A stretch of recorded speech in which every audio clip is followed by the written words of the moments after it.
بسم اللہ الرحمن الرحیم والصلاة والسلام علی اشرف الانبیاء والمرسلین نبینا محمد وعلی آلہ واصحابہ اجمعین وبعد۔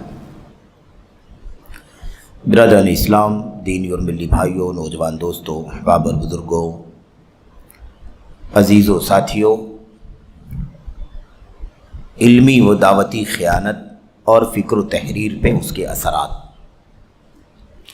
اس سلسلے کا اللہ تبارک و تعالیٰ کی فضل و کرم سے، اس کی توفیق سے سلسلہ درس چل رہا ہے، اور اس میں وہ لوگ جو علم کے میدانوں کے لوگ نہیں ہیں بلکہ انہوں نے اس میدان کو محض ایک جذبے کی بنیاد پر اپنا لیا ہے، نااہل ہیں، متعالم ہیں، علمی طور پر انہیں نہ تو گہرائی ہے، گہرائی ہے، نہ علم ہے، نہ بصیرت ہے۔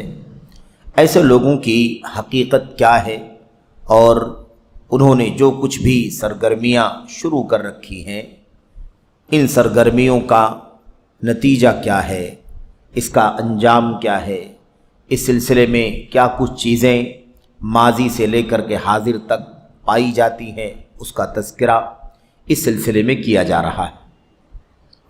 ہم نے آپ نے مصنف رحمۃ اللہ علیہ کے بیان کرنے کے مطابق علمی و دعوتی خیانت کے مظاہر کا جو سلسلہ شروع ہوا ہے، اس سلسلے کی دو مثالیں، دو مظاہر ہم نے آپ نے پڑھ لیا ہے۔ پہلی چیز ہے فتوے میں، فتویٰ دینے میں علمی خیانت، اور دوسرا قضا اور فیصلے میں علمی خیانت۔ آج اللہ کے فضل و کرم سے ہمیں تیسرا مظہر، تیسرے موضوع کا انشاءاللہ تبارک و تعالی پڑھنا ہے، وہ ہے کتاب اللہ کی تفسیر میں علمی خیانت۔ قرآن کریم کی تفسیر، اس میں علمی خیانت بہت زیادہ ہے، اور اس دور میں دور حاضر میں یہ مسئلہ سب سے زیادہ سنگین ہے، خطرناک ہے، اور ایسے بہت سارے لوگوں نے اس میدان پر گھسپیٹ کرنے کی کوشش کی ہے جو تفسیر کا میدان ہے۔ علم تفسیر، قرآن کریم کی تعویل، یعنی قرآن کریم کی صحیح تفسیر۔ تعویل دو معنوں میں استعمال ہوتا ہے، ایک تعویل کا وہ معنی ہے جو تفسیر کے معنی میں ہے، تفسیر کا معنی جو ہوتا ہے وہی معنی تعویل کا ہے۔ دوسرا جو معنی ہے وہ ہے تحریف کے معنی میں، کھینچ تان کے معنی میں، بلا دلیل، بلا بنیاد کے کسی بھی چیز کو اپنے مفاد، اپنی سوچ، اپنا نظریہ کیا ہے اس کے مطابق اسے کھینچ کر کے فٹ کرنے کی کوشش کرنا، یہ تعویل کا دوسرا معنی ہے۔ پہلا معنی محمود معنی ہے، اچھا معنی ہے، قابل تعریف ہے۔ دوسرا معنی قابل مذمت ہے، عیب کا معنی ہے، برا معنی ہے۔ تو کتاب اللہ کی تفسیر میں علمی خیانت، یہ تیسرا پہلو ہے علمی و دعوتی خیانت کے مظاہر کا، اور اس سلسلے میں انشاءاللہ تبارک و تعالی مصنف نے بڑی اہم باتیں ہمیں بتلائی ہیں۔ انشاءاللہ تبارک و تعالی ہم وہ باتیں پڑھیں گے، اور اس سلسلے میں اپنے آپ کو بھی ہوش مند بنائیں گے، فکر مند بنائیں گے، لوگوں کو بھی اس سے آگاہ کریں گے کہ کیسے کیسے لوگوں نے علم تفسیر کے باب میں تعالم کا، نااہلی کا ثبوت دیا ہے، اور اس کے باوجود اس میدان پر قابض رہنے کی کوشش کی ہے۔ آج بھی ایسے بہت سارے لوگ ہیں، تحریروں میں، تقریروں میں، دروس میں، خطابات میں، بیانوں میں، جو اس کام پر لگے ہوئے ہیں، تفسیر کے باب میں علم خیانت۔ تو بہرحال مصنف رحمۃ اللہ علیہ فرماتے ہیں، اسی طرح احمق اور گئے گزرے لوگوں کی کتاب اللہ کی تفسیر کی بابت علمی خیانت ہے، یعنی جیسے فتوے میں علمی خیانت لوگ کرتے ہیں، جیسے لوگ قضا اور فیصلے میں علمی خیانت کرتے ہیں، ایسے ہی کچھ احمق، نادان، بیوقوف، ناسمجھ لوگ علم تفسیر میں بھی تعالم یعنی علمی خیانت کرتے ہیں۔ تو احمق اور گئے گزرے لوگ، یاد رکھیں، بلا علم اللہ تعالیٰ کی کتاب پر، اللہ تعالیٰ کی کلام کے بارے میں کوئی بات کہنا، یقیناً حماقت کی آخری سطح، ایسے ہی پستی اور ذلت کی آخری سطح۔ اسی لیے یہ بات کہی گئی ہے کہ یہ احمق قسم کے لوگ ہیں، گئے گزرے رذیل اور پست قسم کے لوگ ہیں جو کتاب اللہ کی تفسیر کے بارے میں علمی خیانت کا ثبوت دیتے ہیں۔ کہتے ہیں مصنف، جو تحقیق تو درکنار حصول علم میں بھی ناکام ہے۔ یعنی تحقیق کرنا، ریسرچ کرنا، باریکیوں تک پہنچنے کی کوشش کرنا، یہ تو بہت بڑی بات ہے۔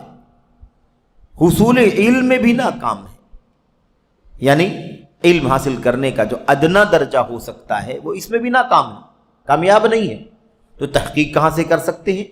کہاں سے اللہ کی کلام کی آیت کریمہ کا معنی کیا ہے، اس سلسلے میں سلف امت کی تفسیریں کیا ہیں، یہ ساری چیزیں وہ کہاں سے جان سکتے ہیں؟ تو تحقیق تو درکنار حصول علم میں بھی ناکام ہے۔ یہ دیکھیے آگے کہتے ہیں کہ سالہ سال گزرنے کے باوجود نمایاں نہ ہو سکے، سالہ سال گزرنے کے باوجود نمایاں نہ ہو سکے تو اس خطرناک راستے پر چل پڑے تاکہ نمایاں ہو سکے۔ جب کوئی راستہ نہیں ملا کامیاب ہونے کا، پاپولر ہونے کا، چرچا ہو جائے، شہرت مل جائے، تو یہ سوچا کہ اب سب سے اچھا راستہ یہ ہے کہ قرآن کی تفسیر کرنے کا کام شروع کرو۔ قرآن کے نام پر تو لوگ جمع ہی ہو جائیں گے، قرآن کے نام پر لوگ جمع ہو جائیں گے۔ قرآن کی تفسیر، قرآن کی آیات کے معنی، مفاہیم بیان کرنے کا کام شروع کریں گے، تب تو لوگ قریب آئیں گے، کیونکہ قرآن سے سب کو عقیدت ہے، قرآن سے سب کو محبت ہے، قرآن سے سب کو وابستگی ہے۔ ایک ادنا شخص بھی جو علم کے بالکل یعنی بنیادوں سے بھی ناواقف ہو، ایسا بھی شخص کم از کم اتنا جانتا ہے کہ قرآن اللہ کا کلام ہے، اس سے اس کی عقیدت، اس کی محبت، اس کا لگاؤ جڑا ہوا ہے جذباتی طور پر وہ اللہ کے کلام سے، چاہے وہ ایک حرف بھی پڑھنا نہ جانتا ہو لیکن اسے ہاتھ میں لے کر کے چوم ضرور لیتا ہے، اس لیے کہ اس کو عقیدت ہے۔ اس سے قطع نظر کہ قرآن کریم کو چومنے نہ چومنے کا کیا حکم ہے، لیکن ایک عام آدمی جاہل جو ہوتا ہے اسے عقیدت ہے قرآن کریم سے، قرآن کریم سے عقیدت ہے، وہ اسے محبت کرتا ہے۔ یہ اور بات ہے کہ اسے علم نہیں، تو اگر کوئی قرآن کریم، اس کی تفسیر، اس کے معنی، اس کام پر کوئی آدمی اگر لگ جائے تو ایک عام آدمی بھی اس سے قریب آنے لگتا ہے کہ قرآن تو کم سے کم اللہ کا کلام ہی، اس کو سمجھنا چاہیے۔ اب کوئی تفسیر کرنے آ گیا، کوئی قرآن کریم کا درس دینے لگا، کہ قرآن کریم کا بیان کرنے لگا، کوئی قرآن کریم کی آیات کے معنی سمجھانے لگا اور اس کی دنیا کے موجودہ حالات پر تطبیق دینے لگا، خاص طور پر دنیا کی موجودہ حالات پر تطبیق دینے لگا کہ آج جو کچھ ہو رہا ہے یہ دیکھو قرآن میں بیان کیا گیا ہے، آج جو کچھ دنیا میں دیکھنے کو مل رہا ہے یہ دیکھو قرآن کریم میں اس کا بیان ہے۔ تو ایسی باتیں اگر کوئی کرنی شروع کر دے تو ظاہر سی بات ہے کہ لوگ اس سے بہت زیادہ عقیدت اور محبت رکھنے لگتے ہیں۔ تو کہتے ہیں سالہ سال گزرنے کے باوجود نمایاں نہ ہو سکے تو اس خطرناک راستے پر چل پڑے تاکہ نمایاں ہو جائے۔ نمایاں ہونے کے لیے، پاپولر ہونے کے لیے، فیمس ہونے کے لیے، سستی شہرت کے لیے لوگوں نے کیا کر دیا؟ قرآن کریم کی تفسیر کرنا شروع کر دیا۔ تو اب قرآن کریم کو ایک بطور مہرا استعمال کرنا شروع کر دیا۔ کسی نے مثل کہا ہے، مصنف کہتے ہیں کسی نے مثل کہا ہے، کیا مثل ہے وہ؟ اذا كنت خاملا فتعلق بعظیم، اگر تم گمنام ہو تو کسی بڑی شخصیت سے جڑ جاؤ۔ اگر کوئی آدمی گمنام ہے، ان نون ہے، مجہول ہے، کوئی نہیں جانتا، تو پھر اس کو مشہور ہونے کے لیے کیا کرنا چاہیے؟ کسی بڑی چیز سے جڑ جائے، بڑے نام سے، بڑی شخصیت سے، بڑے کلام سے، بڑی نسبت سے وابستہ ہو جائے، ایسی مشہور ہو جائے، ایسی مشہور ہو جائے۔ تو یہ بات یاد رہے کہ اس کے پیچھے بھی کہیں نہ کہیں یہ سبب موجود ہے کہ قرآن کریم کی تفسیر سے لوگ اس لیے جڑ گئے کیونکہ قرآن کریم کی تفسیر کریں گے تو ہمیں ضرور پذیرائی ملے گی، ضرور مقبولیت ملے گی، ضرور لوگوں کے دلوں میں جگہ بنا پائیں گے، ضرور لوگ ہم سے قریب آئیں گے، عقیدت ہوگی، ارادت ہوگی۔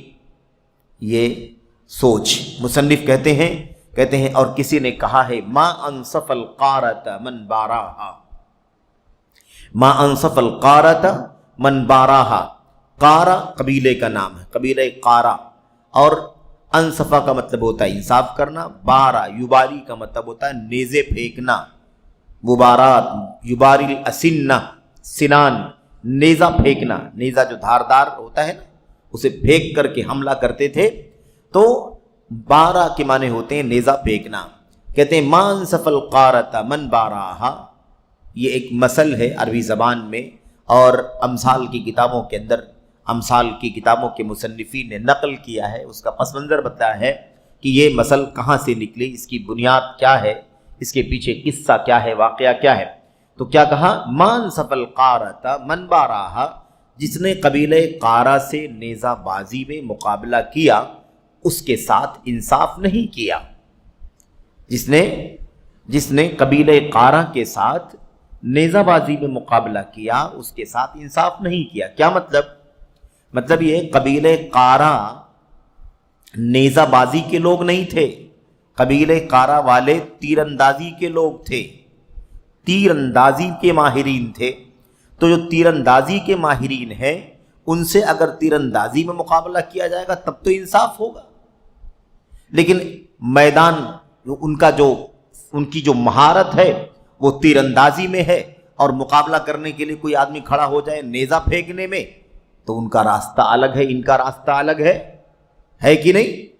تو یہی حال ہے کہ لوگوں کے حالات الگ، لوگوں کے راستے الگ ہیں، اور پکڑ لیا قرآن کا راستہ، تفسیر کرنے کا راستہ۔ یہ انصاف نہیں ہے، یہ انصاف نہیں ہے۔ ما انصف القارۃ من باراہا، قبیلہ قارہ کے لوگوں سے نیزے بازی کا مقابلہ کرنے والے انصاف نہیں کرتے۔ انصاف ہی کرنا ہے تو تیر اندازی میں مقابلہ کرو۔ بہرحال اس کا پس منظر نیچے لکھا ہوا ہے کہ یہ مثل نکلی کہاں سے۔ اس کا خلاصہ یہاں پر آ گیا کہ ان کا تعلق نیزہ بازی سے نہیں تھا، ان کا تعلق تیر اندازی سے تھا۔ تو قد انصف القارۃ من راماہا، اصل کیا ہے مثل؟ قد انصف القارۃ من راماہا، جس نے قبیلہ قارہ سے تیر اندازی میں مقابلہ کیا اس نے واقعی انصاف کیا، لیکن جس نے قبیلہ قارہ سے نیزہ بازی میں مقابلہ کیا اس نے اس کے ساتھ انصاف نہیں کیا۔ تو جس کی جو فیلڈ ہے، جس کا جو میدان ہے، جس کا جو کام ہے، جس کا جو علم ہے، جس کی جو صلاحیت ہے، اس میں اگر وہ کام کرے تب تو ٹھیک ہے، لیکن حیثیت کچھ نہیں، کام دوسرا، میدان دوسرا۔ لیکن کس کام پر آ گئے؟ قرآن کریم کی تفسیر کریں گے تب تو لوگ قریب آ جائیں گے ہم سے قرآن کریم کے نام پر۔ تو یہ مصنف کہتے ہیں کسی نے کہا۔ اب یہ ایک دو مثل کے ذریعے سے اس مسئلے کو مصنف رحمۃ اللہ علیہ نے سرسری طور پر یہاں پر پیش کیا ہے۔ اب اس کے بعد موضوع میں براہ راست داخل ہو رہے ہیں، موضوع میں براہ راست داخل ہو رہے ہیں۔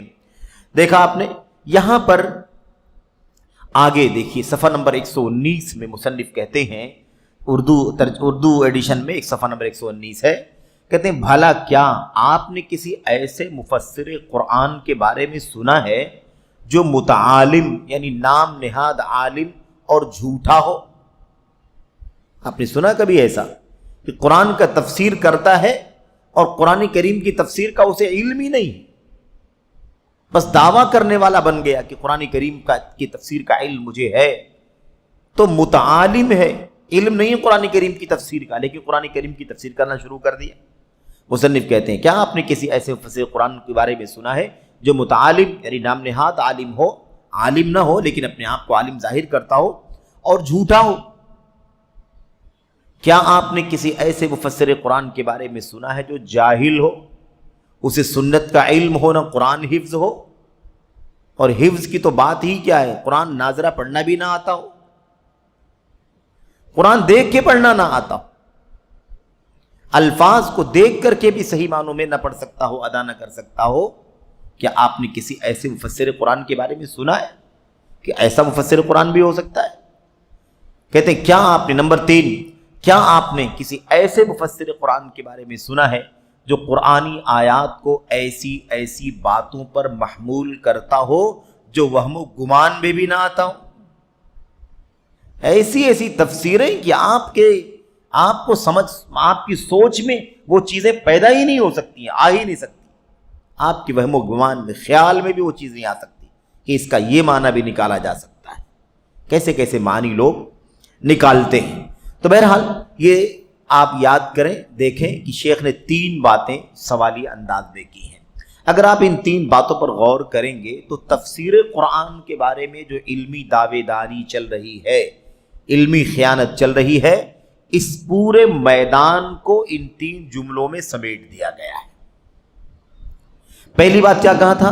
ایسا مفسر قرآن جو متعالم اور جھوٹا ہو، علم والا نہ ہو، جھوٹا ہو، یعنی اپنے آپ کو عالم ثابت کرتا ہو. اب یہ اس دور کا المیہ ہے کہ نہیں المیہ ہے کہ علم نہیں ہے اور مفسر بنے؟ علم نہیں، قرآن کی تفسیر کر رہے ہیں، قرآن ہاتھ میں لے کر کے عوام کو گمراہ کر.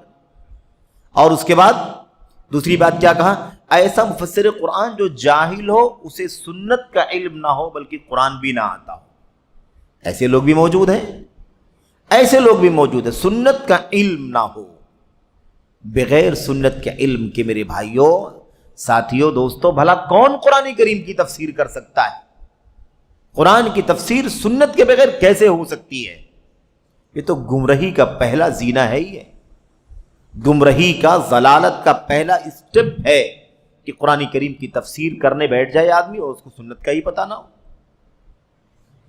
قرآن کریم کی تفسیر اللہ کے نبی کی سنت ہے. قرآن کی تفسیر قرآن ہے، پھر دوسرے نمبر پر قرآن کی تفسیر نبی کریم صلی اللہ علیہ وسلم کی سنتیں ہیں.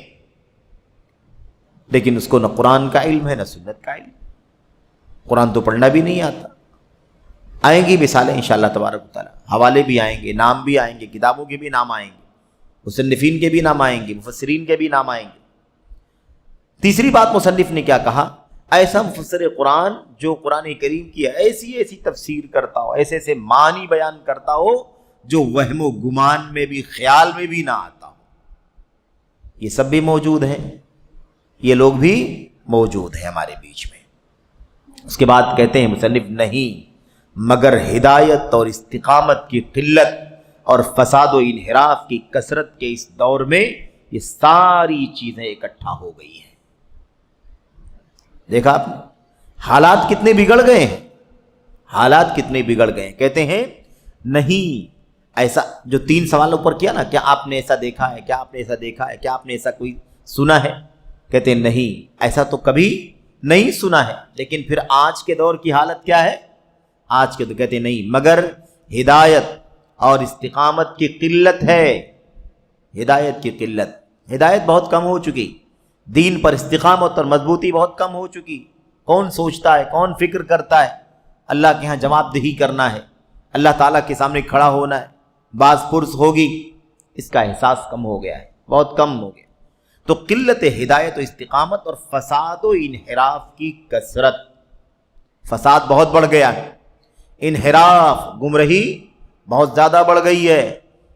اس دور میں یہ دور ہے جس میں فساد بڑھ گیا، انحراف زیادہ ہو گیا، ہدایت کم، استقامت کم. تو اس دور میں یہ ساری چیزیں اکٹھا ہو چکی ہیں. جاہل، لا علم ہے کہ نہیں، جن کو قرآن کریم پڑھنا نہیں آتا، قرآن کریم کے معنی کیا سمجھیں گے، سنت کا علم نہیں ہے، اور ایسے ہی اپنے آپ کو عالم اور ایسے ہی مفسر بنا کر کے پیش کرنا، اور اسی کے ساتھ ساتھ ایسی ایسی تفسیریں کرنا جو کبھی وہم و خیال میں بھی نہ آتی. اچھا، کہتے ہیں اس دور میں یہ ساری چیزیں اکٹھا ہو چکی ہیں. اس دور کا متعالم علمی دعوے دار عار و شنار اور بے حیائی سے بھی نہیں کتراتا. یعنی حیا ہی نہیں، حیا ہی نہیں ہے، شرم ہی نہیں ہے. کیسے جرت کرتا ہے ایک آدمی قرآن کی تفسیر کرنے بیٹھ جاتا ہے اور اسے قرآن کا صحیح معنوں میں علم نہیں، سنت کا صحیح معنوں میں علم نہیں، اور قرآن کی تفسیر کرنے بیٹھ گیا، قرآن کریم کی تفسیر کرنے لگا. تو عار و شنار یعنی عیب اور عار اور شرم کی بات ہے. یہ کہتے ہیں اس سے بھی نہیں کتراتا، بے حیائی کے کام کرتا، عار کے کام کرتا، عیب لگے بے حیائی پر اتر آتا ہے اور اس پر ڈٹ جاتا ہے. اسے اس بات کی پرواہ بھی نہیں ہوتی ہے کہ میری عیب جوئی کے جائے گی، میں رسوا ہوں گا، میں ذلیل ہوں گا، میرا انجام کیا ہوگا. نہیں، سارے کام کرتا، اس سے بھی نہیں کتراتا. ٹھیک ہے. کہتے اس نازک صورتحال کی بابت جلیل القدر ائمہ و مشائخ کا شکوہ سماعت فرمائیں. بڑے بڑے ائمہ اور علماء نے اس طرح کی حالت پر بڑے افسوس کا اظہار کیا ہے، بڑے افسوس کا اظہار کیا ہے۔ کہتے ہیں اور اس کی اصل اصول تفسیر اور مفسرین کی کتابوں کے آغاز مثلا تفسیر ابن کثیر طبری، تفسیر ابن جریر طبری اور تفسیر ابن کثیر رحمہم اللہ میں پڑھیں۔ یعنی کیا مطلب؟ اگر ہم اور آپ چاہتے ہیں کہ امت کے ائمہ اور علماء نے ایسے نااہل مفسرین، ایسے متعالم علمی خیانت کرنے والے مفسرین کے بارے میں جو کچھ افسوس کا اظہار کیا ہے، جو کچھ باتیں افسوس کرتے ہوئے لکھی ہیں، اگر آپ ہم پڑھنا چاہتے ہیں تو اس کے لیے سورس کیا ہے، مرجع کیا ہے؟ امام ابن جریر طبری رحمۃ اللہ علیہ کے آغاز میں، کی تفسیر کے آغاز میں، ایسی ابن کثیر رحمۃ اللہ علیہ کی تفسیر کے آغاز میں ہم پڑھ سکتے ہیں۔ اسی طرح کہتے ہیں اور کتاب ہے عمدۃ التفسیر عن الحافظ ابن کثیر، یہ کتاب ہے، مستقل کتاب ہے، علامہ احمد بن محمد شاکر رحمہ اللہ نے کہتے ہیں اس کتاب میں تعلیق جو ہے نا، تعلیق جو نوٹ لگایا ہے علامہ احمد محمد شاکر رحمۃ اللہ علیہ نے، اس کو بھی اگر ہم پڑھیں تو ہمیں اس طرح کی بہت ساری باتیں ملیں گی جس میں امت کے ائمہ اور علماء نے اس قسم کے نااہل مفسرین پر دکھ کا اظہار کیا ہے اور بہت زیادہ افسوس جتایا ہے۔ اس سلسلے میں کہتے ہیں نبی کریم صلی اللہ علیہ وسلم کی ایک حدیث بیان کی گئی ہے یہاں پر۔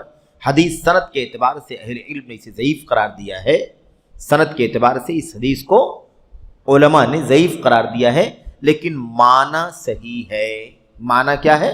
صحیح ہے، اس لیے کہ بہت ساری عام دلیلوں سے، قرآن کریم کی عام دلیلوں سے، عام حدیثوں کی دلیلوں سے اس مضمون کو تائید ملتی ہے، سند کے اعتبار سے ضعیف ہے۔ روایت کیا ہے؟ من قال فی کتاب اللہ برأیہ فاصاب فقد اخطأ، من قال فی کتاب اللہ برأیہ فاصاب فقد اخطأ، جس نے اللہ کی کتاب میں اپنی رائے سے کچھ کہا وہ درست نکلا تو بھی وہ خطا کار ہے۔ کیونکہ مسئلہ یہ نہیں کہ کہا اور درست ہو گیا، صحیح نکل گیا، مسئلہ یہ نہیں ہے، مسئلہ یہ ہے کہ بغیر علم کے اپنی رائے سے بولا کیوں، یہ غلط ہے۔ اپنی رائے کا استعمال کیوں کیا قرآن کریم میں؟ تو جس نے اپنی رائے سے کوئی بات قرآن کریم کے اندر کہی اور وہ صحیح نکل گئی، تب بھی وہ آدمی خطا کار ہے۔ کیوں؟ اس لیے کہ اپنی رائے سے کہا، آج اتفاق سے وہ صحیح نکل گئی، کل اپنی رائے سے ہی بول رہا ہے تو کل اس کی رائے غلط بھی نکل سکتی ہے، تو کوئی ضمانت تو نہیں ہے نا۔ تو قرآن کریم کو اپنی عقل، اپنی رائے اور لاجک کے حوالے نہیں کیا جا سکتا۔ یہ قرآن کریم ہے، اللہ کا کلام ہے، اللہ کے کلام کے مقصود کو سب سے زیادہ اگر کوئی سمجھتا ہے تو محمد الرسول اللہ صلی اللہ علیہ وسلم سمجھتے ہیں، اور اللہ کے نبی سے آپ کے اصحاب نے سمجھا۔ اس لیے اللہ کے کلام کی آیات کی تفسیر میں اپنی رائے کا استعمال کرنا درست نہیں ہے۔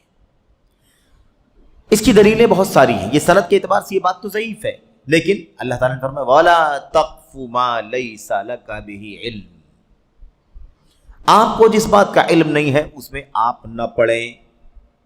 دیکھا آپ، تو علم کی بنیاد پر ہی کوئی بات بولنا ہے، بلا علم کوئی بات نہیں بولنا ہے، بلا علم کوئی بات نہیں بولنا ہے۔ تو یہ تو اگر ایسا ہو جائے کہ اپنی رائے سے، اپنی عقل سے کوئی بات بول دو، کبھی وہ صحیح بات ہو جائے، کبھی وہ غلط بات ہو جائے، تو یہ تو دنیا داروں کی چیز ہو جائے گی۔ جیسے دنیا میں انسان کسی بھی ایشو میں، کسی بھی قضیے میں اپنی رائے دیتا ہے، کبھی رائے صحیح نکلتی ہے، کبھی رائے غلط ہوتی ہے، اپنی اوپینین، اپنا نظریہ، اپنی سوچ، اپنی تھنکنگ آدمی پیش کر دیتا ہے، کبھی وہ صحیح نکلتی ہے سوچ، کبھی غلط نکلتی ہے۔ تو یہ رویہ قرآن کریم کے ساتھ کیسے ہو سکتا ہے؟ قرآن کریم تو اللہ تعالیٰ کا کلام ہے، اللہ تعالیٰ کے کلام کا مقصود کیا ہے، اس کی منشا کیا ہے؟ وہ اللہ کے نبی علیہ الصلوۃ والسلام کے فریضہ نبوت کی ذمہ داریوں میں سے ایک ذمہ داری تھی، وَأَنزَلْنَا إِلَيْكَ الذِّكْرَ لِتُبَيِّنَ لِلنَّاسِ مَا نُزِّلَ إِلَيْهِمْ، ہم نے آپ کی طرف قرآن کریم کو اتارا ہے تاکہ آپ اسے کھول کھول کر کے بیان فرمائیں۔ جو کچھ اتارا گیا ہے اسے کھول کھول کر کے آپ، تو تبیین کرنے کی ذمہ داری اللہ تعالیٰ نے اپنے نبی کو عطا فرمائی تھی، اور وہ وحی کے ذریعے سے امت کے سامنے وہ ساری باتیں پیش کیا کرتے تھے۔ تو اللہ کے نبی صلی اللہ تعالیٰ علیہ وآلہ وسلم کا طریقہ کیا تھا؟ وہ یہی تھا، یہاں قرآن کریم کی تفسیر اللہ تعالیٰ کی وحی کی روشنی میں فرمایا کرتے تھے۔ تو رائے کا استعمال سرے سے صحیح ہی نہیں ہے، عقل کی مدد سے دلیلوں کو سمجھنا ہے، عقل کی مدد سے حدیثوں کو سمجھنا ہے، لیکن عقل سے ہی ساری باتوں کو پروف کرنا، اس کی کوئی گنجائش نہیں ہے کہ جو میں عقل میں ہے وہی اس کا معنی ہے۔ اس آیت کا معنی میرے ذہن میں یہ آتا ہے یہ صحیح ہے، میرے ذہن میں یہ آتا ہے یہ صحیح، میرے ذہن میں یہ نہیں آتا اس لیے یہ غلط، اس کی گنجائش ہی نہیں اللہ تبارک و تعالیٰ کے دین کے اندر۔ خاص طور پر قرآن کریم کی تفسیر کا مسئلہ ہے، یہ جو بعض اجتہادی مسائل ہوتے ہیں جس میں کوئی صاف ستھری دلیل، واضح دلیل نہیں ہوتی ہے، تو اس میں اجتہاد کی نوبت آتی ہے، اور وہ بھی ایرے گہرے نتھو خیر کے حق میں نہیں ہے۔ کوئی اس بات کا حق نہیں پہنچتا کہ ہر کس و ناقص کھڑا ہو جائے اور چلے کہے کہ اجتہاد کرنا پڑے گا۔ اس کے اہل ہوتے ہیں، اجتہاد کرنے کے لیے بھی پورے علوم شریعت پر نظر ہوتی ہے گہری، وہ مجتہدین ہوتے ہیں۔ قرآن، سنت، فقہ، اصول فقہ، تفسیر، اصول تفسیر، حدیث، اصول حدیث، عربی زبان، ادب، بلاغہ، اور اس کے علاوہ جرح و تعدیل ہے نا، اور ایسے ہی دیگر علوم شریعت کا گہرا علم ہوتا ہے۔ اگر کوئی ایشو، کوئی قضیہ پیدا ہو جائے تو علوم شریعت کا اتنا گہرا علم ہوتا ہے ان کے پاس کہ کسی نہ کسی دلیل کی روشنی میں وہ اجتہاد کر کے امت کو اس کی رہنمائی کر سکتے ہیں۔ ایسے مجتہدین اجتہاد کرتے ہیں۔ اب حالت یہ ہے کہ قرآن کریم کی آیت ہر آدمی پڑھے اور جو اس کی سمجھ میں معنی آئے وہ بیان کرے، اپنے اپنے مفاد کے لیے، اپنے اپنے مقصد کے لیے، اپنے اپنے دھڑوں کی تائید کے لیے، اپنے اپنے افکار و نظریات کے سپورٹ کے لیے۔ یہ طریقہ بن چکا ہے، اور یہ آج کا طریقہ نہیں ہے، قدیم زمانے سے۔ خوارج قرآن کی آیت کو اپنے مفاد کے لیے استعمال، روافظ قرآن کریم کی آیات کا معنی اپنی مرضی سے نکال کر اپنے لیے استعمال، عقل پرست قرآن کریم کی آیتوں کو پڑھ کر کے اس کا معنی نکال کر کے اپنے مفاد کے لیے استعمال کرنا، اس طرح سے بھرے پڑے ہوئے ہیں۔ جو لوگ جس نظریے کے ہوتے ہیں اسی نظریے سے قرآن کریم کا معنی نکالنے کی کوشش کرتے ہیں۔ اور اس سلسلے میں عمر بن خطاب رضی اللہ تعالیٰ عنہ کا وہ جملہ بھی ہمیں یاد رکھنے کی ضرورت ہے۔ انہوں نے نصیحت کرتے ہوئے اپنے کسی قاصد کو کہا تھا کہ تمہارے سامنے لوگ شبہات لے کر کے آئیں گے، یاتونک بالشبہات، شبہات لے کر کے آئیں گے، کنفیوژن میں ڈالنے والی چیزیں پیدا کریں گے، ڈاؤٹ پیدا کرنے والی چیزیں لے کر کے آئیں گے، تو تم اس کا جواب قرآن کریم سے نہیں دینا بلکہ ان کو سنت سے پکڑنا۔ کس سے پکڑنا؟ سنت سے۔ فإن القرآن ذو شجون، اس لیے کہ قرآن ذو وجوہ، کیونکہ قرآن کریم کے کئی معنی لوگ نکال لیتے ہیں، اس لیے تم سنت سے اس کی تعیین کرنا کہ سنت میں اس کا معنی کیا ہے۔ تم سارے جتنے معانی نکالنا چاہتے ہو وہ سارے کے سارے معانی غلط، سنت سے تائید ہوتی ہے کہ قرآن کریم کی آیت کا معنی یہ ہے، سنت سے پکڑے جائیں گے، اور پھر وہ اپنے مفاد کے مطابق قرآن کریم کی تفسیر کر کے اپنا مقصد حاصل کرنے میں کامیاب نہیں ہو سکیں گے۔ تو یہ مسئلہ ہے، اس لیے قرآن کریم کی تفسیر کرنے کے لیے ہر ایک آدمی کھڑا ہو جاتا ہے اور اپنے اپنے مفاد کے مطابق اس کی تفسیر کرتا ہے۔ خیر، یہ بات ہو گئی۔ اس کے بعد اس کی تفسیر میں فرماتے ہیں، دیکھیں اب یہ جو علامہ احمد بن محمد شاکر رحمۃ اللہ علیہ، احمد بن محمد شاکر رحمۃ اللہ علیہ کی جو بات یہاں پر نقل کی گئی ہے، اسے پڑھنے کی، اسے جاننے کی ضرورت ہے۔ آئیے ذرا اسے پڑھ لیتے ہیں کہ کیا کہتے ہیں۔ اس کے بعد فرماتے ہیں، کیا فرماتے ہیں بھائی؟ کہتے ہیں لیکن ہمارے اس دور میں کچھ ایسی مصیبتیں رونما ہو گئی ہیں، ہمارے اس دور میں کچھ ایسی مصیبتیں رونما ہو گئی ہیں اور ایسے نوواردین پیدا ہو گئے ہیں۔ نووارد کسے کہتے ہیں؟ کسی میدان میں نہ تجربے کار آدمی آ جائے، نہ تجربے کار آدمی، آدمی کے پاس علم نہیں، تجربہ نہیں، وہ بالکل نیا نیا ہے نا، نیا نیا ہے، کوئی معلومات نہیں، کوئی خبرہ نہیں، کوئی تجربہ نہیں، کوئی نالج نہیں ہے، نیا نیا ہے، اور کسی میدان میں جو کود پڑا ہے اسی کو کہتے ہیں نو وارد، یعنی میدان میں بالکل نہ اہل نہ تجربے کار ہوتے ہوئے آ جانا۔ تو ایسے نوواردین پیدا ہو گئے ہیں جو عیسائی مشینریوں کی آرا اور ان کی خواہشات نفسانی کے غلام ہیں۔ عیسائی مشینریوں کے آرا اور ان کی خواہشات نفسانی کے غلام ہیں۔ اچھا خیر، ہم لوگ پڑھ لیتے ہیں اس اقتباس کو اور پھر بات کرتے ہیں۔ آپ کو حیرانی نہیں ہونی چاہیے کہ یہ سب کہاں سے یہ باتیں کہہ رہے ہیں۔ یہ سب باتیں بے سر پیر کی نہیں ہیں۔ اس کی مثالیں یہ کن باتوں کو ذہن میں رکھ کر کے یہ باتیں لکھی گئی ہیں، مصنف نے لکھی ہیں، وہ تو اپنی جگہ ہیں ہی، آپ کو ہم کو ہمارے میدانوں میں، ہمارے اپنے ملک اور وطن میں اس کی مثالیں مل جائیں گی۔ عیسائی مشینریوں کی آرا اور ان کی خواہشات نفسانی کے غلام ہیں۔ ہم نے اس سے پہلے بھی ذکر کیا تھا، اور کوئی باک نہیں، کوئی ملامت کا خوف نہیں، کوئی ہیبت نہیں، یہ انصاف ہے، اس لیے اسے ایک بار نہیں 100 بار بیان کیا جائے گا۔ وحید الدین خان صاحب نے تذکیر القرآن نام سے کتاب لکھی، الرسالہ نام کا میگزین نکالتے تھے، اس کے علاوہ ان کی بہت ساری کتاب ہیں، عظمت قرآن، پیغمبر انقلاب، اور بہت ساری کتابیں ہیں۔ انہوں نے اپنی کتاب میں بھی اور اپنی میگزین الرسالہ میں بھی کھل کر کے لکھا۔ قرآن کریم کی تفسیر کی بات چل رہی ہے، عیسائی مشینریوں کی آرا شیخ نے کہا ہے۔ قرآن کریم میں اللہ تبارک و تعالیٰ فرماتا ہے لَقَدْ كَانَ لَكُمْ فِي رَسُولِ اللَّهِ أُسْوَةٌ حَسَنَةٌ، یقیناً تمہارے لیے رسول کریم صلی اللہ علیہ وسلم کی زندگی میں بہترین نمونہ ہے۔ اسوہ حسنہ خوبصورت آئیڈیل ہے، خوبصورت مثال ہے، سمپل ہے، نمونہ ہے، بس اسی نمونے پر چلتے چلے جاؤ، خوبصورت نمونہ ہے۔ اللہ تبارک و تعالیٰ نے کیا فرمایا؟ اسوۃ حسنہ، اللہ کا کلام ہے۔ اس آیت کریمہ کی تفسیر میں کہتے ہیں اللہ نے اسوہ حسنہ کہا ہے، اسوہ کاملہ نہیں کہا ہے، یعنی نبی کریم صلی اللہ علیہ وسلم کی زندگی جو کچھ بھی ہے وہ اچھا نمونہ ہے، لیکن کمپلیٹ اور مکمل نمونہ نہیں ہے۔ پھر کمپلیٹ کرنے کے لیے کیا کرنا پڑے گا؟ کمپلیٹ کرنے کے لیے کیا کرنا پڑے گا؟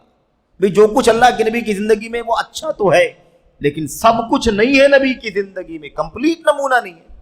یہاں گائیڈ نہیں ملتی، وہاں رہنمائی نہیں ملتی، یہاں نہیں سمجھ میں آتا کیسے زندگی گزارے، یہ ثابت کرنا چاہتے ہیں وہ، تو کہتے ہیں اسوہ حسنہ تو کہا ہے، اسوہ کاملہ نہیں کہا ہے۔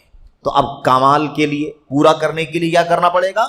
اس لیے کہتے ہیں کہ 21ویں صدی عیسوی میں ہمیں ایک بار پھر مسیحی ماڈل لانے کی ضرورت ہے، عیسائی ماڈل لانے کی ضرورت ہے۔ یہ وحید الدین خان صاحب کی بات ہے جو انہوں نے اپنی میگزین میں کئی مرتبہ لکھا، اپنی کتاب میں لکھا، اور اگر انشاءاللہ تبارک و تعالی آئندہ درس میں اگر یاد رہا تو اس کتاب کے حوالے بھی، اس کے اقتباسات بھی آپ کے سامنے پڑھے جائیں گے، تاکہ آپ کے سامنے یہ بات واضح ہو جائے اور یہ بات پائے ثبوت کو پہنچ جائے آپ کے یہاں بھی۔ یہ عیسائی مشینریوں کی آرا کیا ہے بھئی؟ یہ عیسائی ماڈل لا کر کے دین اسلام کی تکمیل کرو گے، دین اسلام مکمل ہوا نبی کریم صلی اللہ علیہ وسلم پر، اور آپ نے وہ آئیڈیل انسانیت کو دیا اللہ تبارک و تعالیٰ کی طرف سے کہ اب قیامت کی صبح تک کسی بھی مسئلے میں کوئی بھی ایشو پیدا ہو جائے، اللہ تبارک و تعالیٰ کی فضل و کرم سے اس میں رہنمائی ملے گی، کسی بھی طرح کی کوئی الجھن پیدا نہیں ہوگی۔ یہ ہے عیسائی مشینریوں کی آرا۔ کیوں لکھا، کیوں کہا، کس کو خوش کرنا تھا، کس کی پذیرائی کرنی تھی، اللہ تبارک و تعالیٰ ہی کو اس کا علم ہے۔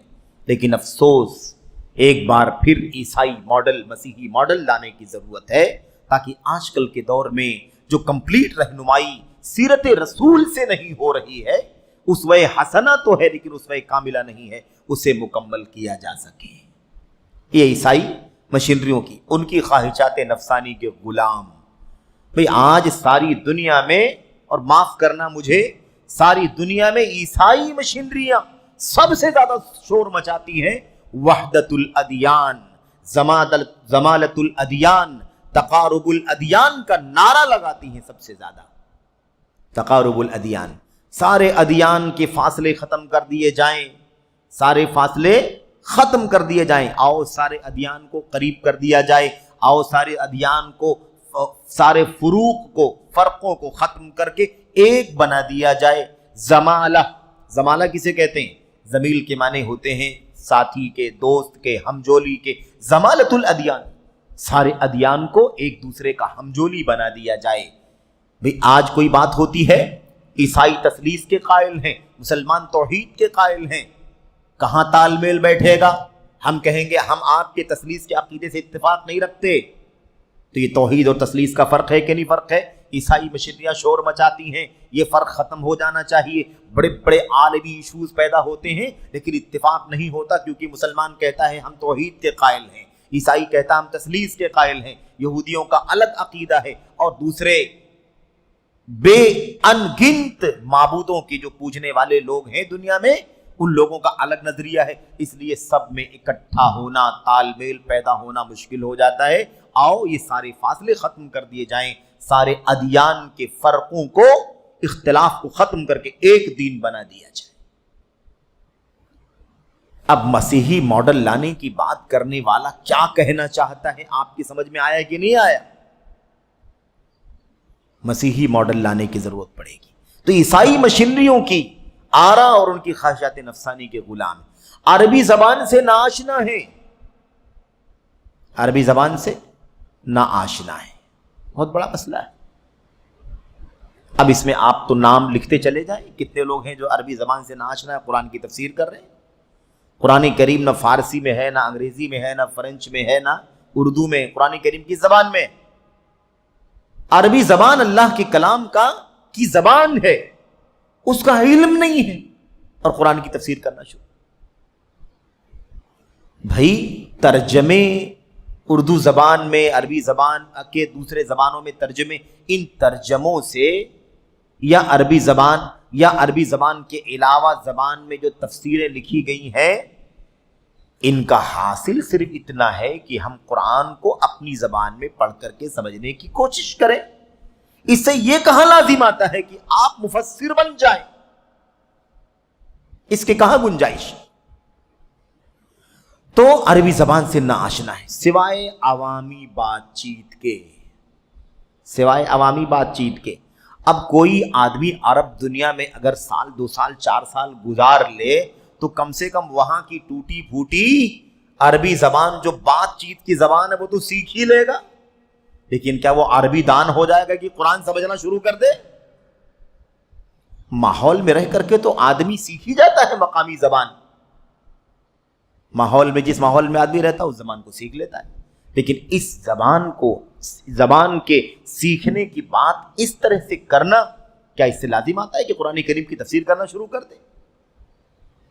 اس لیے بہت سارے لوگ آج اس راستے پر بھی چل رہے ہیں کہ ان کو 10 سال 20 سال 25 سال سے وہ عرب دنیا میں رہتے ہیں، ان کو عربی زبان کی معلومات، بول چال کی زبان معلومات ہو گئی ہے، یا کچھ لکھی ہوئی عربی کو بھی تھوڑا بہت پڑھنا سمجھنا انہیں آ گیا ہے، تو آج مفتی بنے ہوئے ہیں، فتویٰ دے رہے ہیں، مسائل بتا رہے ہیں، امت کو اپنے سے جوڑنے کی کوشش کر رہے ہیں، اور علماء کی تحریریں، علماء کی باتیں، علماء کی آڈیوز، ویڈیوز جو عربی زبان میں ہے اس کو سن کر کے اس کے مسئلے لوگوں کو کنورٹ کر رہے ہیں، پہنچا رہے ہیں۔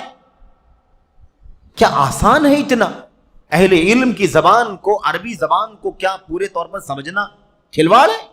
کہ آدمی جس ماحول میں رہے تھوڑی بہت عربی جان جائے تو وہ اہل علم کی زبان بھی سمجھ سکتا ہے، قرآن بھی سمجھ سکتا ہے، سنت بھی سمجھ سکتا ہے، عربی زبان بھی سمجھ سکتا ہے؟ کیا اتنا ہی آسان ہے؟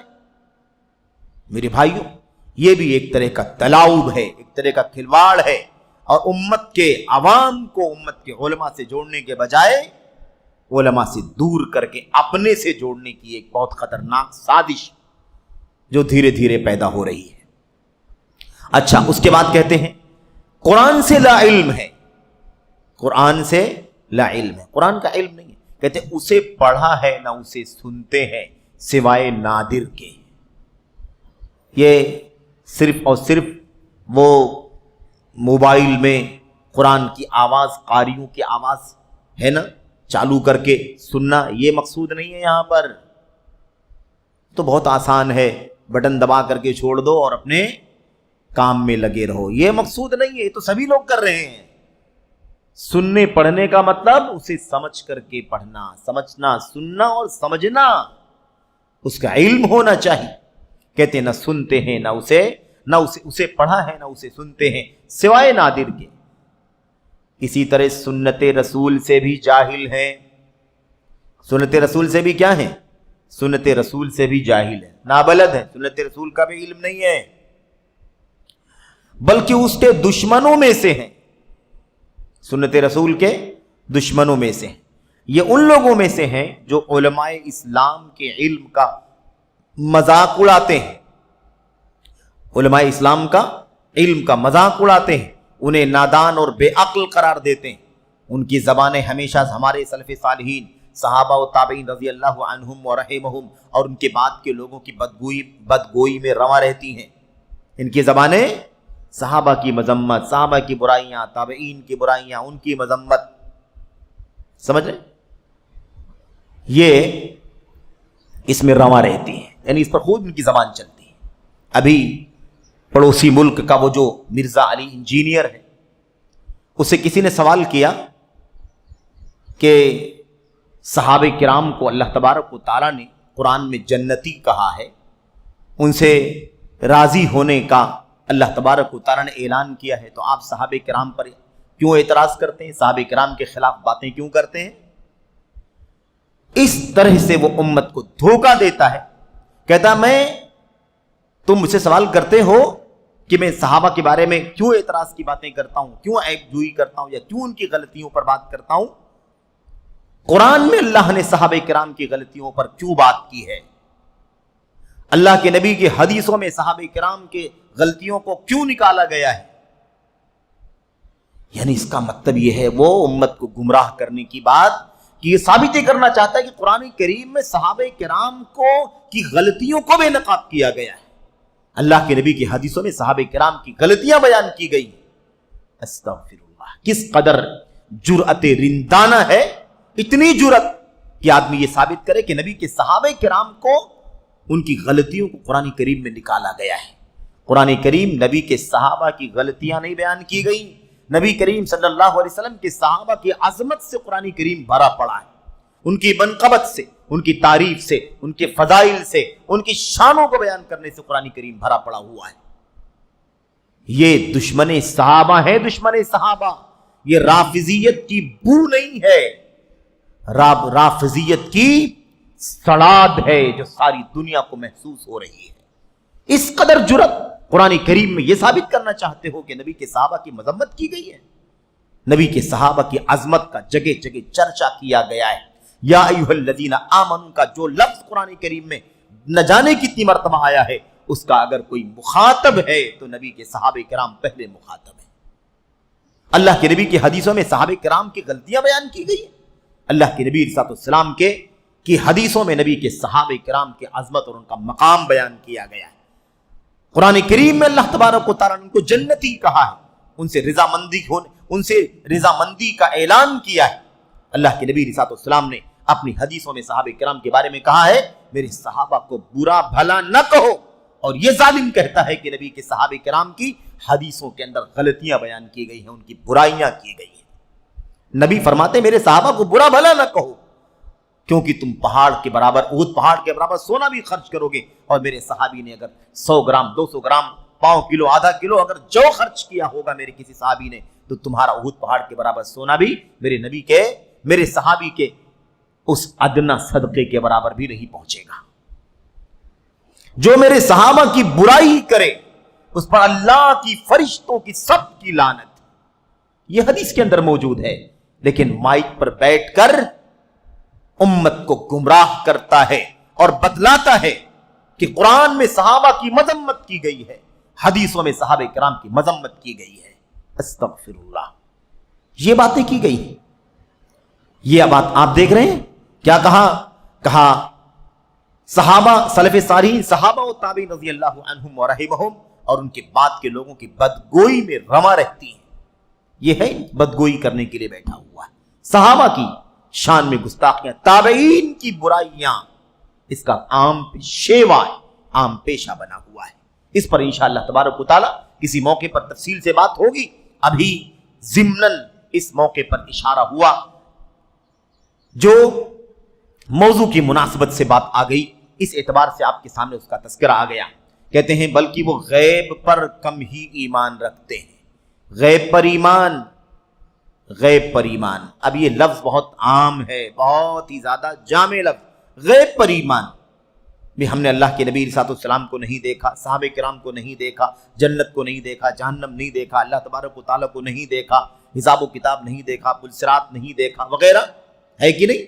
ہم نے قیامت نہیں دیکھا، ہم نے آخرت نہیں دیکھی، ہمارا ایمان ہے کہ نہیں ایمان؟ تو غیب پر ایمان ہو تو انسان اللہ تبارک و تعالیٰ سے خوف کھائے اور اپنے مقام کو سمجھے کہ میری حیثیت کیا ہے، میں کیا بول رہا ہوں، کیا لکھ رہا ہوں۔ غیب پر ایمان کم ہی رکھتے ہیں۔ کیا کہا؟ اور یہ اور ان جیسے لوگوں نے قرآن کریم کے ساتھ کھلواڑ اور سنت رسول صلی اللہ علیہ وسلم کے ساتھ تلاؤب، کھلواڑ ہی کے معنی میں ہے لعب، تلاؤب کی جرأت و جسارت کی ہے۔ یہ قرآن کے ساتھ کھلواڑ ہے، قرآن کے ساتھ کھلواڑ ہے، قرآن کے ساتھ تماشا ہے۔ کیا کہا؟ چنانچہ انہوں نے قرآن کریم کی تفسیر کا بیڑا اٹھا لیا، اپنی ذات پر جاہل اجتہاد کو لازم کر لیا۔ دیکھا آپ نے، قرآن کریم کی تفسیر کا بیڑا اٹھا لیا، قرآن کریم کی تفسیر کا بیڑا اٹھا لیا، چلو قرآن کریم کی تفسیر کریں گے، اللہ کا کلام ہے، اس کی تفسیر کرنا سب سے بڑا کام ہے، سب سے نیکی کا کام ہے، بیڑا اٹھا لیا۔ اور جاہل اجتہاد جو جاہل ہے، اجتہاد جو جاہل ہے، اس کو اپنی ذات پر لازم کر لیا۔ یہ لوگوں کو فتنوں میں مبتلا کرتے ہیں، لوگوں کو فتنوں میں مبتلا کرتے ہیں، انہیں کتاب و سنت کے ساتھ کھلواڑ کرنا سکھاتے ہیں اور ان کے دلوں سے ایمان ختم کرتے ہیں۔ میں یہ نہیں کہتا کہ یہ لوگ اور وہ لوگ قرآن کی تفسیر اپنی خواہشات نفسانی سے کرتے ہیں، خواہشات نفسانی سے قرآن کریم کی تفسیر کرتے ہیں، میں یہ بھی نہیں کہتا، کیونکہ وہ اس لائق بھی نہیں ہے کہ قرآن کریم کی تفسیر اپنی منمانی کریں۔ پھر وہ کیا کرتے ہیں؟ کہتے ہیں یہ لوگ کیونکہ یہ لوگ اس سے کہیں زیادہ کمزور ہیں کہ ان کی اپنی خواہشات ہوں، ان کی اپنی خواہشات بھی نہیں ہے، اس سے بھی زیادہ گئے گزرے ہیں اور بے انتہا جاہل ہیں، بلکہ یہ لوگ راہبوں، پادریوں اور استعماریوں وغیرہ دشمنان اسلام جیسے اپنے آقاؤں اور اطالیقوں کی خواہشات نفسانی سے قرآن کی تفسیر کرتے ہیں۔ یعنی اپنی خواہشات بھی نہیں ہے، اپنی من مرضی بھی ان کے پاس نہیں ہے۔ یہ دنیا، وہ پادری کیا کہتا ہے، وہ عیسائی کیا کہتا ہے، اور دنیا کو کیا ضرورت ہے، اور عیسائی مشینریوں کا کیا نظریہ ہے، اور دنیا میں کون سی ہوا پھیلائی جا رہی ہے، اس کے مطابق قرآن کریم کی تفسیر کرتے ہیں۔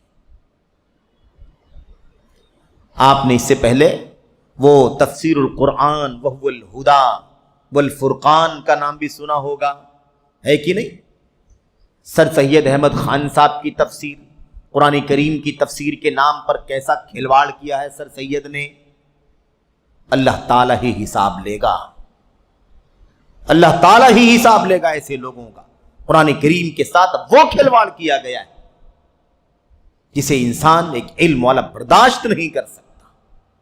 میرے بھائیوں، مودودی صاحب نے اپنی کتاب تفہیم القرآن کریم کے اندر تفسیر کے نام پر اللہ کے اسماء و صفات کے ساتھ مسلمات دین کے ساتھ جو کھلواڑ کیا ہے، اسے ایک صاحب علم برداشت نہیں کر سکتا۔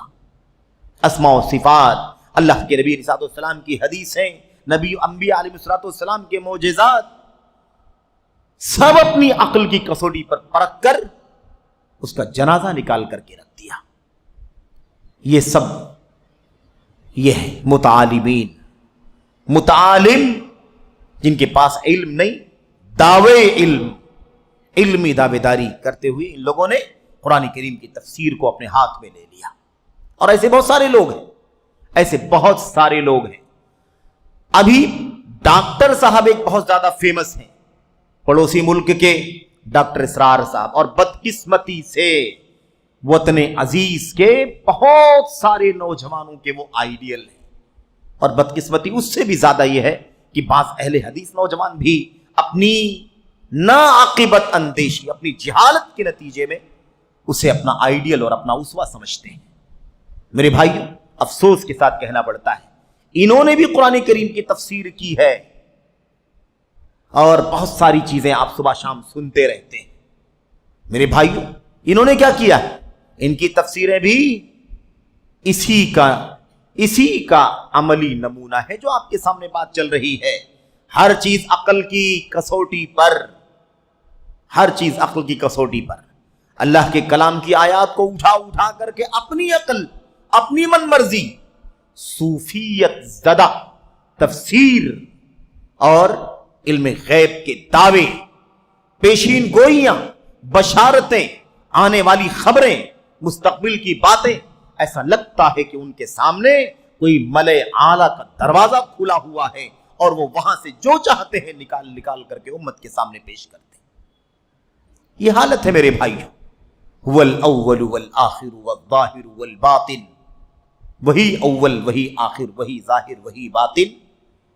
تفسیر کہاں کیا؟ کس سے تفسیر کس سے کیا؟ صوفیت کے 4 سلسلوں سے، صوفیت کے 4 سلسلوں سے. تصوف ہے یہ، چشتی، نقشبندی، سہروردی، قادری. میرے بھائی کیا کہنا چاہتے؟ دنیا میں اللہ کے سوا کوئی نہیں ہے، بس وہی تو ہے دنیا میں، وہی اول ہے، وہی آخر، وہی، اس کے سوا اللہ تعالیٰ کے سوا کچھ نہیں. وہ وحدت الوجود کا عقیدہ امت کے سامنے پھیلایا. کیا ہے یہ؟ کون سی تفسیر ہے؟ کس نے تفسیر کی ہے اول، آخر، ظاہر، باطن کی؟ قرآن کریم کی اس آیت کریمہ کی تفسیر امت کے کس مفسر نے؟ ابن عباس نے، ابن مسعود نے، ابو بکر نے، عبداللہ بن عمر نے، عبداللہ بن عمرو بن عاص نے. کس نے تفسیر کی؟ عائشہ نے، حفصہ نے. کس نے تفسیر کی ہے کہ اول، آخر، ظاہر، باطن سے مراد وحدت الوجود کا عقیدہ ہے؟ کیا ہے یہ میرے بھائی؟ اور یہ 1-2 باتیں نہیں ہیں، موقع پر بات ہوگی. ایک لمبی فہرست ہے، گھنٹوں درکار ہے یہ باتیں ایک کے بارے میں بیان کرنے کے لیے. یہ من باب الاشارہ آپ کے سامنے بات کہی جا رہی ہے کہ کیا کہا یہ لوگ اپنی قرآن کی تفسیر اپنی خواہشات نفسانی سے نہیں کرتے، بلکہ یہ اس سے کہیں زیادہ کمزور ہے کہ اپنی خواہشات نفسانی سے تفسیر کریں. یہ بے انتہا جاہل ہیں، بلکہ یہ لوگ راہبوں، پادریوں، استعماریوں وغیرہ دشمنان اسلام جیسے اپنے آقاؤں اور اتالیقوں کی خواہشات نفسانی سے قرآن کی تفسیر کرتے ہیں. یہاں تک یہ احمد شاکر رحمت اللہ علیہ کی تعلیم تھی. اس کے بعد کہتے ہیں مسلمان پہلے اور اب بھی ایک دوسرے انداز کی گھناؤنی کوششوں کو جھیل رہے ہیں. پہلے بھی اور اب بھی ایک دوسرے انداز کی گھناؤنی کوششوں کو جھیل رہے ہیں، جو موجودہ دور کی بدترین مثال ہے. موجودہ دور کی بدترین مثال ہے جسے علم و بصیرت رکھنے والا صفوت التفاسیر اور مختصر تفسیر ابن کثیر کے نام سے جانتا ہے. اب یہ 2 کتابیں ہیں. اب یہ عرب مصنف رحمت اللہ علیہ چونکہ عرب کے ہیں، اس لیے مثال انہوں نے عرب دنیا کی دی ہے. یہ 2 کتابیں ہیں، صفوت التفاسیر اور ایسے ہی دوسری کتاب ہے مختصر تفسیر ابن کثیر. ان دونوں کتابوں میں دیکھ سکتا ہے یہ دونوں کتابیں ایک منہج سلف کے کٹر مخالف کی تالیف ہیں. یہ کون ہے؟ صابونی. سنا آپ نے؟ نہیں سنا ہے؟ نہ سنے تو بہتر ہے، لیکن سن لیں تو حقیقت کے ساتھ سمجھیں کہ یہ کون ہے، اس کی حقیقت کیا ہے، اس کا عقیدہ کیا ہے، اس کا کردار کیا ہے. تفسیر کے نام پر 2 کتابیں لکھنے والا، ایک کتاب لکھنے والا صفوت التفاسیر اور ایک تفسیر ابن کثیر کا اختصار کرنے والا. یہ شخص محمد بن علی صابونی سوری دمشقی ہے نا، یہاں کا رہنے والا. نیچے حاشی میں تھوڑی سی بات اس کے بارے میں لکھی ہوئی ہے. اس نے یہ منہج سلف کا کٹر مخالف کون ہے؟ نیچے حاشیے میں ذرا دیکھ لیں. یہ محمد بن علی صابونی سوری ہے جو عقیدے میں اشعری اور علمی طور پر خائن، علمی خیانت کرنے والا آدمی. 1442 ہجری میں ترکیہ میں وفات پائی، ابھی 3-4 سال پہلے. اس نے تفسیر طبری اور تفسیر ابن کثیر جیسی سلفی تفسیروں کے ساتھ زمخشری جیسے معتزلی، رضی اور طبرسی جیسے رافضی، رازی جیسے اشعری، ساوی جیسے متعصب قبر پرست اشعری اور ان کے علاوہ دیگر گمراہوں اور منحرف لوگوں کی تفاسیر کو خلط ملط کر دیا ہے. صفوۃ التفاسیر لکھی، سارے بدعتیوں کی تفسیروں کا خلاصہ نوٹ کر دیا اور نام کیا رکھا؟ صفوۃ التفاسیر، یعنی ساری تفسیروں کا صاف ستھرا نچوڑ اور اس کا خلاصہ، یعنی ساری بدعات کا نچوڑ، ساری گمراہیوں کا نچوڑ، سارے انحرافات کا نچوڑ، سارے منہج سلف مخالفین کی تفسیروں کا نچوڑ. اس کے اندر رافضی، شیعہ، معتزلی ہے نا، ان سب لوگوں کی تفسیروں کو کیا کر دیا؟ اکٹھا کر دیا. اس کی کتابوں پر دیگر علماء کرام کے علاوہ خود شیخ بکر بن عبداللہ ابو زید رحمۃ اللہ علیہ نے التحذیر کے نام سے کتاب لکھی ہے. التحذیر من مختصرات صابونی فی التفسیر، اس عنوان سے رد لکھا ہے جو ان کی جامع کتاب الردود کے صفحہ نمبر 303 سے 369 تک میں شائع ہوا ہے، شامل ہے. یہ مختصر طور پر سرسری طور پر اس آدمی کا تعارف ہے جس کی بات مصنف رحمۃ اللہ علیہ یہاں پر کر رہے ہیں. تو یہ ہے میرے بھائیوں، میرے بزرگوں، اب یہ جو باتیں آپ دیکھ رہے ہیں نا، یہ اعتزال، رافضیت اور ایسی اشعریت، ایسی قبر پرستی اور صوفیت اور دیگر انحرافات، یہ ساری چیزیں ایک آدمی میں اکٹھا ہیں. اور ایسے ہی یہ چیزیں آپ کو اردو زبان کی تفسیروں میں بھی ملیں گی، اردو زبان کی تفسیروں میں. اور جن کتابوں کا نام ہم نے اس سے پہلے لیا ہے ان میں اس کی مثالیں بھری پڑی ہیں، ان میں اس کی مثالیں بھری پڑی ہوئی ہیں. اسماء و صفات کا انکار، اسماء و صفات کی تعویل کس کا عقیدہ ہے؟ اہل بدعت کا عقیدہ ہے کہ نہیں؟ عقلی گھوڑے دوڑا کر قرآن کریم کا منمانی معنی نکال کس کا طریقہ ہے؟ اہل بدعت کا طریقہ. اعتزال، اللہ کے اسماء و صفات کی تعویل کرنا اہل بدعت کا شیوا ہے. اللہ کے نبی کی حدیثوں کا انکار اہل بدعت کا شیوا ہے. معجزات کا انکار اہل بدعت کا شیوا ہے. مسلمات پر اپنی عقل کا میرے بھائیوں نقطہ لگانا، اپنی عقل کا گھوڑا دوڑا کر کے اپنی عقل کی بات کو فٹ کرنا، یہ اہل بدعت کا طریقہ ہے. اہل سنت والجماعت کا، سلفیوں کا کہ طریقہ کبھی نہ تھا، نہ رہا ہے اور نہ آگے رہے گا. یہ بات اچھی طرح سے آپ کو یاد رہے. آگے کہتے ہیں اگر عقیدے میں منہج سلف سے منحرف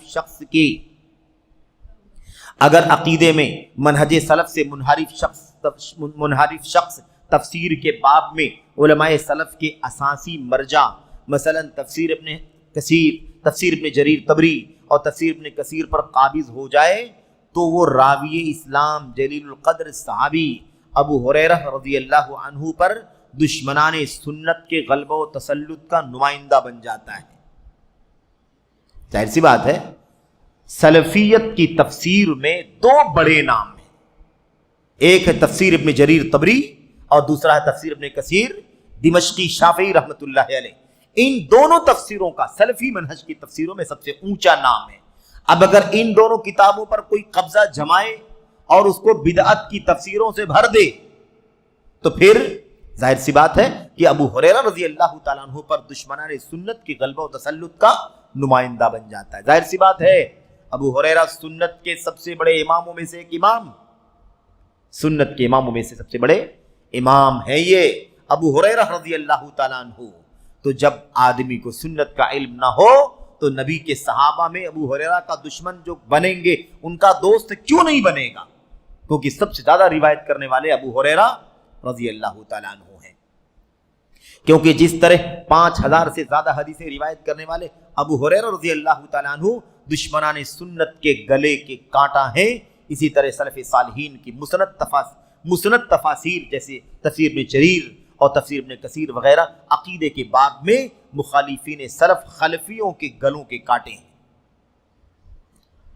اہل حدیثوں کا سب سے بڑا امام کون ہے؟ ابو ہریرہ راویۃ الاسلام۔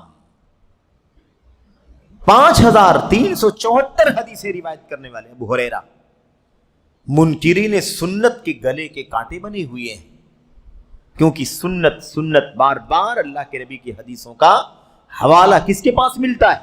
ابو ہریرہ رضی اللہ تعالیٰ عنہ کے پاس۔ اس لیے مخالفین سنت منکرین سنت کو بہت تکلیف ہوتی ہے ابو ہریرہ سے، اس لیے لوگوں نے بڑے بڑے الزامات لگائے، تانے دیے، عیب لگائے، ابو ہریرہ رضی اللہ تعالیٰ عنہ کی شان کو گھٹانے کی کوشش کی، لیکن وہ شان تو اللہ تبارک و تعالیٰ کی طرف سے ہے، اور اہل سنت اور سنت پڑھنے پڑھانے سیکھنے سکھانے والوں کا ہمیشہ یہ مقام رہا ہے، نضر اللہ امرأ سمع مقالتی فحافظها وأداها كما سمعها۔ اللہ تبارک و تعالیٰ اسے خوش رکھے، اس کے چہرے کو روشن رکھے، اسے ہرا بھرا رکھے، اس کے چہرے کو چمکدار بنا دے، جو میری حدیثوں کو یاد کرے، اسے پڑھے، اسے سمجھے اور اسے اچھی طرح سے ازبر کر کے من و ان آگے کے لوگوں تک پہنچائے۔ اللہ تبارک و تعالیٰ اسے تر و تازہ رکھے، اسے خوش و خرم رکھے، اس کے چہرے کو ہرا بھرا رکھے۔ یہ بشارت ہے نبی کریم صلی اللہ علیہ وسلم کی، کیونکہ فاسد مقصد یکساں ہے، ان کا بھی مقصد فاسد اور ان کا بھی مقصد فاسد، ان دونوں کے مقاصد فاسد ہے، غلط ہے، اس لیے دونوں ایک ہی ڈھرے پر، دونوں ایک ہی راستے پر چلتے ہیں۔ اچھا کہتے ہیں، اور علماء اور طلباء علم اور تقوی میں اپنے نصیبے کی بابت دیوالیہ پن کا شکار اس شخص کی زیادتی اور تجاوز سے حیران و سرگرداں ہیں۔ یہ محمد بن علی صابونی جس کی بات چل رہی ہے، اس آدمی کے دیوالیہ پن سے حد درجہ حیران ہے، حد سے زیادہ تجاوز کر چکا ہے، اس سے لوگ حیران ہیں، کیونکہ اس نے تفاسیر کی شفافیت کو گدلا یعنی مٹیالہ کر دیا، مقدر یعنی اسے گندا کر دیا، اور اس میں تفسیر ابن کثیر کے اور تفسیر ابن کثیر کے اختصار میں بے انتہا کھلواڑ کیا ہے۔ ان دونوں کتابوں کی حقیقت کی نقاب کشائی کے لیے حسب ذیل کتب و مراجع ملاحظہ فرمائیں۔ یعنی اتنی کتابوں کے اندر محمد بن علی صابونی کا تعاقب کیا گیا ہے، اور اس کی بکواس کا حساب لیا گیا ہے، اس کا جواب دیا گیا ہے، اس پر رد کیا گیا ہے۔ یہ تقریباً 6 حوالے آپ کے سامنے بیان کیے گئے ہیں، اور اس کے بعد یہ بیان کیا گیا ہے کہ اس شخص نے، اس بدعتی مفسر نے اپنی کتابوں میں کون کون سی بدعت کی باتیں بھر دی ہیں، کیا کیا گمراہیاں ہیں، کیا کیا انحرافات ہیں، ان سب کا تذکرہ آگے کیا گیا ہے۔ انشاءاللہ تبارک و تعالی ان کا تذکرہ ہم اگلے سیشن میں آپ کے سامنے کریں گے کہ اس شخص نے اللہ کے کلام کی تفسیر کا نام لے کر اس میں کیا کیا بدعتیں اور خرافات بھر دی ہیں، اور ہمارے علماء نے کس طرح سے خوب ان کا نوٹس لیا اور محمد بن علی صابونی کی حفوات کا، اس کی بکواس کا، اس کی گمراہیوں کا تعاقب کیا ہے اور اس کا جواب دیا ہے، اس پر رد کیا ہے۔ اس کا تذکرہ انشاءاللہ تبارک و تعالی اگلے درس میں آپ کے سامنے آئے گا۔ دعا کریں کہ اللہ تبارک و تعالی ہمیں اور آپ کو تفسیر کے باب میں علمی دعویداری کرنے والوں سے بچنے کی توفیق عطا فرمائے، جو امت کو مس گائیڈ کرنے کا، گمراہ کرنے کا کام کر رہے ہیں۔ عرب دنیا کے اس قسم کے مفسرین ہوں یا ایسے ہی اردو دنیا کے مفسرین ہوں، اور معاف کیجئے گا چاہے وہ انگریزی دنیا کے مفسرین ہوں۔ انگریزی دنیا میں بھی اس قسم کے مفسرین بہت سارے ہیں جو قرآن کریم کی تفسیر کا بیڑا اٹھائے ہوئے ہیں، اور سب کے سب متعالمین کی فہرست میں علم سے سروکار نہیں ہے، ادھر ادھر کی اسٹڈی اور تھوڑی بہت معلومات کے نتیجے میں ان لوگوں نے اپنے آپ کو مفسر کے مقام پر براجمان کر لیا اور اس منصب پر اپنے آپ کو فائز کرنے کا نامناسب کام کیا، جس کی سزا انہیں خود کو بھی مل رہی ہے اور سننے والی عوام کو بھی اس کی سزا مل رہی ہے، کیونکہ یہ راستے ہدایت کے راستے نہیں، استقامت کے راستے نہیں ہیں، یہ بھٹکنے کے بہکنے کے راستے ہیں۔ علم کو اہل علم سے لیا جائے گا، تفسیر اہل علم جو مفسرین ہیں ان کی تفسیروں سے لیا جائے گا، جن کو علم ہے تفسیر کا، قرآن کی تفسیر قرآن سے، قرآن کی تفسیر حدیث سے، قرآن کی تفسیر صحابہ کرام کے اقوال فرمودات سے، ان سے علم تفسیر حاصل کیا جائے گا، نہ کہ ان عقلانیوں سے، نہ ان متعالمین سے، ان نفس پرستوں سے، ان عیسائی مشینریوں کی تائید اور سپورٹ کرنے کا نظریہ رکھنے والوں سے، اس قسم کی باتیں کرنے والوں سے قرآن کی تفسیر کا علم حاصل نہیں کیا جا سکتا۔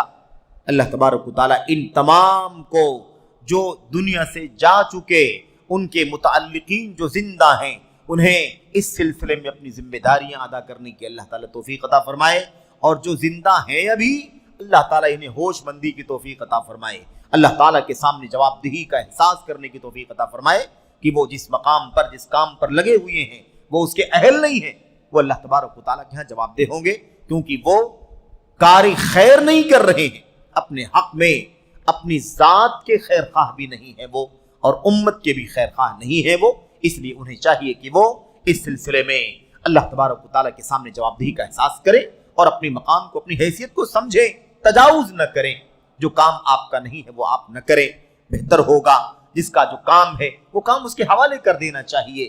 اس لیے اللہ تبارک و تعالیٰ ہم سب کو اپنی اپنی ذمہ داریاں سمجھنے کی توفیق عطا فرمائے۔ یہ لوگ ہیں جو تفسیریں کر رہے ہیں اور لوگ ہیں جو ان تفسیروں کو سن رہے ہیں اور اسے استفادہ کر رہے ہیں، یاد رکھیں دونوں کی اپنی ذمہ داریاں ہیں، دونوں کو اپنی ذمہ داریاں اللہ تبارک و تعالیٰ ادا کرنے کی توفیق عطا فرمائے۔ دونوں فکر کریں، دونوں اب ہوش کے ناخن لیں، دونوں اپنی ذمہ داریوں کو ادا کریں، اللہ تعالیٰ اس کی توفیق بخشے، آمین رب العالمین۔ وصلی اللہ وسلم وبارک علی نبینا محمد وعلی آلہ وصحبہ اجمعین۔ السلام علیکم ورحمۃ اللہ وبرکاتہ۔